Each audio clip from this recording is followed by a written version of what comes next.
Senhor presidente, senhores vereadores, eu peço o voto favorável a esse requerimento. É um requerimento muito importante.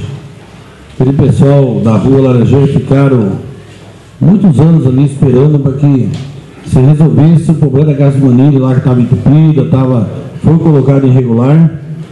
E chegaram até o nosso gabinete.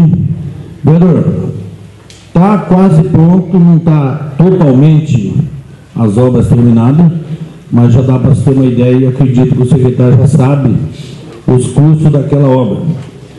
Então, para nós responder, tinha que fazer esse requerimento para pegar, aí ele está nos mandando informação, para que podemos responder, senhor presidente, com transparência, o custo, já que demorou, então deve ser um algo focado, então nós vamos passar para a população com toda certeza, com documentos, aonde é o dinheiro público, temos que fazer mais fiscalização assim com documento, né, para nós mostrar à população que nós somos eleitos para fiscalizar o dinheiro público e como ele está sendo aplicado.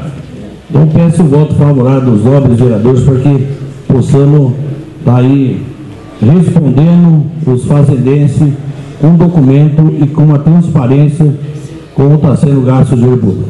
Obrigado, senhor presidente.